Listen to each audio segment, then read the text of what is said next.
Telangana budget పై పాలక ప్రతిపక్షాల మధ్య మాటల తూటాలు పేలుతున్నాయి. అసెంబ్లీలోకి విపక్ష నేతగా కేసీఆర్ ఎంట్రీతో ఆ వేడి పతాక స్థాయికి చేరింది. బీఆర్ఎస్ అధినేత కామెంట్స్ కి అధికార పక్షం నుంచి అదే స్థాయిలో కౌంటర్స్ వస్తున్నాయి. ఆర్థిక మంత్రి ప్రతి మాటను ఒత్తి ఆ డబ్బు వచ్చినప్పుడు అదేందో పెద్ద మహాప్రపంచం విజయంలాగా ఒత్తి చెప్పడం తప్ప కొత్తది ఏమి లేదు. ఒత్తి పలుకులు పలకడం తప్ప కొత్తగా చెప్పింది ఏమి లేదు. ఏ ఒక కొత్త సంక్షేమ పథకం కానీ ఏది కూడా లేదు. ఒక దళితుడు సిఎల్పి నాయకుడు అయితే ఆయనకు సిఎల్పి హోదా పోయేదాకా కష్టపడ్డ మీరు ఇలా ఆయన బడ్జెట్ ప్రవేశపెట్టి చదువుతుంటే మీకు ఆ బడ్జెట్ మీద ఎట్లయినా చురుకని అనిపిస్తుండొచ్చు. ఫర్ ఎగ్జాంపుల్ యాదవుల కోసం ఉన్నటువంటి వాళ్ళ అభివృద్ధి కోసం పెట్టినటువంటి గొర్రెల పెంపకం పథకాన్ని టోటల్గా మూసివేసినట్టుగా మనకు అర్థమవుతూ ఉంది.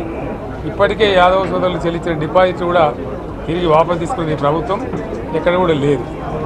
అత్యంత అడుగు వర్గాలు అని డబ్బా కొట్టినట్టు కొడుతూనే వాళ్ళు గొంతు కోసింది ప్రభుత్వం. అధికారంలో ఉన్నప్పుడు వాళ్ళు ఒకటే ఫేజ్ ఇచ్చారు, రెండో ఫేజ్ ఇచ్చిరా అని అడుగుతా ఉన్నాం. రెండో ఫేజ్ ఇయ్యని వాళ్ళు మీరు గొర్రెల స్కీమ్కు ఏదో జరిగింది అని మాట్లాడితే ఇవాళ మొదటి స్కీమ్లో వేసినోడే జైలు ఉన్నాడు అవినీతి మీద. మీరు వాళ్ళు సమర్థిస్తున్నారా? మేము 2 పంటలకు కూడా ఇచ్చినాం రైతు బంధు. ఇప్పుడు వీళ్ళు ఎగ్గొడతామని చెప్తా ఉన్నారు. అంటే ఇది పూర్తిగా రైతు శత్రు ప్రభుత్వం అనేది తెలుస్తూ ఉంది.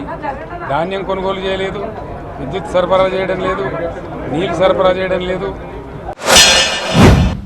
₹1,00,000 లోపల ఉన్నటువంటి 11 లక్షల చిల్లర మంది రైతులకు ఒకే దఫా వేసిన వాళ్ళు శత్రువులమా రైతులకు తెలుస్తుంది.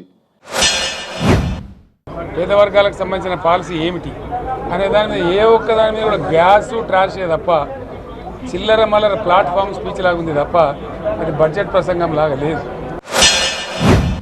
అంటే బడ్జెట్ రాసి కేసీఆర్ గారు అప్రూవల్ తీసుకోవాల్సి ఉండేదని నాకు తెలియదు. అది కేసీఆర్ అప్రూవ్డ్ కాదు కావచ్చు, ఆయనకు నచ్చకపోతుంది కావచ్చు. ప్రజాస్వామ్యంలో అట్లా ఆయన ప్రతిపక్ష నాయకుని అప్రూవల్ తీసుకొని చేయాల్సిన అవసరం లేదు. ఇది పేదల బడ్జెట్ కాదు, రైతుల బడ్జెట్ కాదు, యువల బడ్జెట్. విశ్లేషణలో మీకు తెలుస్తుంది. భవిష్యత్తులో బ్రహ్మాండంగా మేము దీన్నంతా కూడా చీల్చి చెండాడబోతాం. సంతోషం, చెండాడంటే పర్వాలేదు, మేము కూడా రెడీ ఉన్నాం. మేము వట్టిగానే మీరు చెండాడుతుంటే మేము అసలు చూసి ప్రేక్షకులు లెక్కలేం. ఉంటుందా చూస్తాం, నడుస్తుందా చూస్తాం. అట్లనే చీల్చి చెండాడతాం కూడా గంతే. చీల్చి చెండాడడానికి ఇది యుద్ధం కాదు, రాజరికం కాదు.